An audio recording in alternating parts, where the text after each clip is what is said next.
चलिए आज हम लोग अभी इफ के बारे में पढ़े थे, इफ स्टेटमेंट के बारे में। तो इफ स्टेटमेंट में क्या था कि अगर कंडीशन ट्रू होगी, जब कंडीशन ट्रू होगी तभी स्टेटमेंट एग्जीक्यूट होगा, यानी आउटपुट मिलेगा।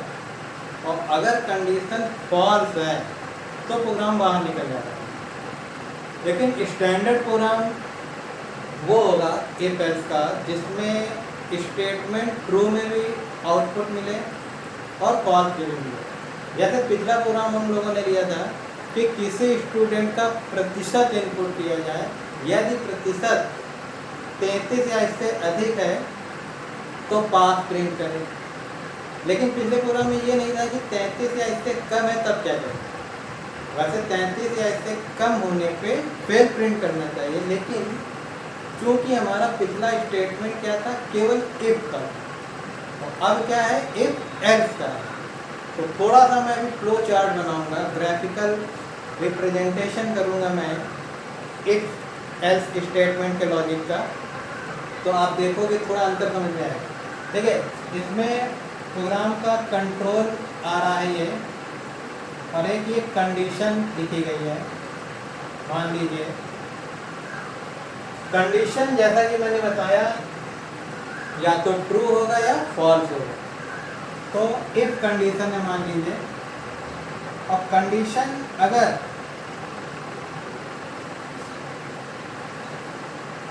मान लीजिए ट्रू है, तो ट्रू में तो स्टेटमेंट है ही है, स्टेटमेंट 1। कब? जब कंडीशन हमारा यस है, यानी ट्रू।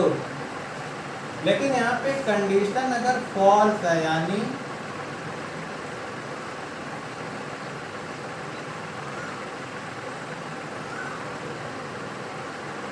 कंडीशन नो है, ठीक है, तो नो में भी हमारा स्टेटमेंट देगा, यानी स्टेटमेंट 2। तो यहाँ पे आप देखिए कंडीशन अगर यस है यानी ट्रू है तो भी स्टेटमेंट मिल रहा है, और अगर कंडीशन फॉल्स है यानी नो है तो भी स्टेटमेंट मिल रहा है। ठीक है, और इसके बाद जो भी कंडीशन के अनुसार आउटपुट होगा, कोई एक ही कंडीशन आउटपुट में आती है। जब एक बार प्रोग्राम चलाएंगे तो ट्रू होगा तो स्टेटमेंट 1 और फॉल्स होगा तो स्टेटमेंट 2, और फिर वो आगे बढ़ जाएगा। जैसे एग्जांपल के तौर पे अगर परसेंटेज 33 या इससे अधिक है, अगर यस है तो पास प्रिंट करें।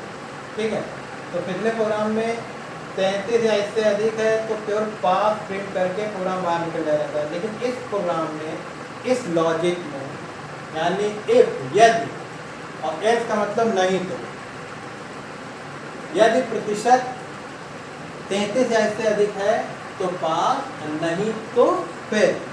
तो नहीं तो फेल में ये आ जाएगा। ठीक है, यानी ये दोनों में काम करेगा, ट्रू में भी और फॉल्स में। ठीक है, अब पिछले प्रोग्राम को ही हम लोग देखेंगे।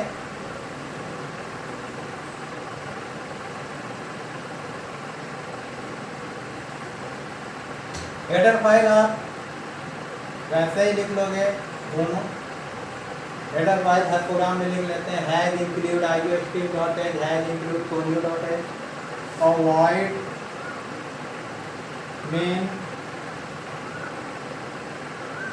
मेन फंक्शन लिख लेते हैं, कर्ली ब्रैकेट।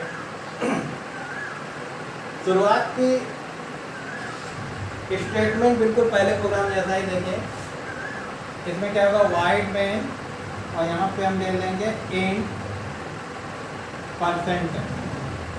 ठीक है, तो पहली 2-3 लाइनें बिल्कुल वैसे ही है। सी आउट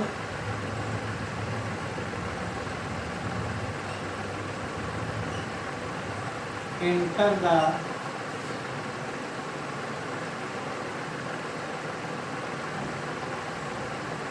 परसेंटेज स्ट्रीम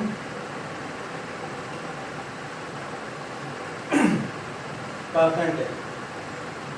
तो ये लाइन आपके आउटपुट में आएगी इंटर द परसेंटेज, और जब भी कोई परसेंटेज डालेंगे तो ये आपके परसेंटेज वेरिएबल में चला जाएगा। तो पहली कंडीशन वही होगी, एक percentage is greater and equal 33। ठीक है, यदि परसेंटेज 33 या इससे अधिक है तो क्या हो, सी आउट पास प्रिंट कर दो। PASS स्मॉल या कैपिटल में आप लिख सकते हो। देखिए यहाँ हमने कर्ली ब्रैकेट नहीं लगाया है, तो अगर इफ के अंदर एक लाइन का स्टेटमेंट है तो कर्ली ब्रैकेट लगाइए या ना लगाइए। तो दोनों मेथड हम बता रहे हैं। यहाँ पे कर्ली ब्रैकेट अगर लगाते हैं तो भी सही है, और नहीं लगाते हैं तो भी सही है। ठीक है, इसके बाद तो अगर परसेंटेज 33 या इससे अधिक है, ट्रू है, तो पास तो प्रिंट कर देगा। लेकिन इसमें फेल के लिए भी लिखेंगे। फेल के लिए क्या लिखेंगे, फिर एल्स, ELS स्मॉल लेटर में, और नहीं तो अगर वो परसेंटेज 33 या इससे अधिक नहीं है, जाहिर सी बात है फिर क्या होगा, 33 से कम होगा। जब 33 से कम होगा तो फिर क्या होगा, वो फेल होगा। तो फिर एल्स लिख के सी आउट, यहाँ क्या लिख देंगे, फेल, और सेव करो।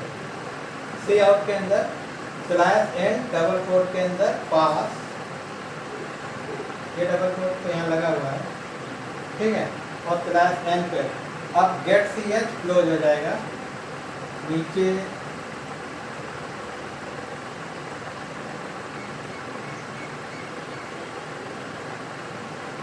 Gate CH close.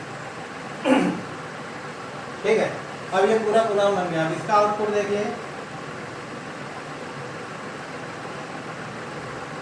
आउटपुट में पहली लाइन जो सी आउट की लाइन है वो आउटपुट में आएगी। इंटर द परसेंटेज, पहले आपसे परसेंटेज लेगा, enter the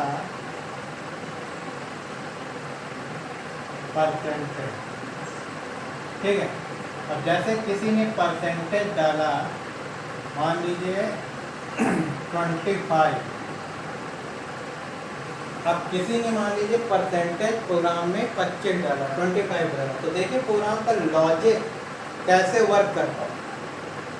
inter the percentage, जब 25 डालोगे आप तो परसेंटेज वेरिएबल की जो वैल्यू हो जाएगी वो 25 हो जाएगी। यहाँ चेक करेगा, पहले प्रोग्राम सीक्वेंस से ही चलेगा, लॉजिक के अनुसार सीक्वेंस से चलेगा। फिर लॉजिक के अनुसार अगर ट्रू होगा तो पहला स्टेटमेंट, और पास होगा तो दूसरा स्टेटमेंट, जैसा कि अभी हमने फ्लो चार्ट में ग्राफिकल द्वारा बताया था।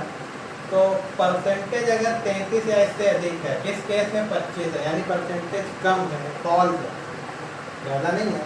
तो जब फॉल्स हो जाएगा तो ये स्टेटमेंट को छोड़ देगा, और एल्स दूसरे वाले को प्रिंट कर देगा। यानी क्या प्रिंट कर देगा, फेल, अपने आप फेल कर देगा। यहाँ पे चेक करने की जरूरत नहीं है, क्योंकि दो ही कंडीशन हो सकती है, या तो 33 या इससे अधिक, या 33 से कम।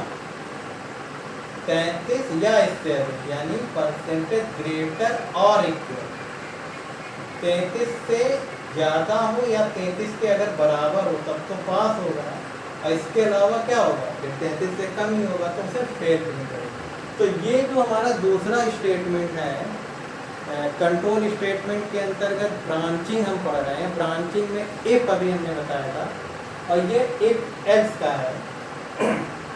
ज़्यादातर प्रोग्राम इफ एल्स से ही बनते हैं, और जैसा कि अभी आपने नोट्स लिखा होगा तो उसमें एक प्रोग्राम था कि कोई दो संख्या इनपुट करें और उसमें से सबसे बड़ी संख्या प्रिंट हो। तो बहुत सारे प्रोग्राम बनते हैं, तो उसमें आपने देखा होगा लिखा है एंटर द 2 नंबर, जैसे 2 नंबर ए और बी हमने इनपुट करा दिया। अब 2 नंबर में अगर हम एक नंबर को दूसरे नंबर से चेक कर लें, जैसे if A is greater than B, अगर ए बी से बड़ा है, मान लीजिए 2 नंबर हैं, तो अगर ए बी से बड़ा है तो बड़ी संख्या कौन सी होगी, ए होगी।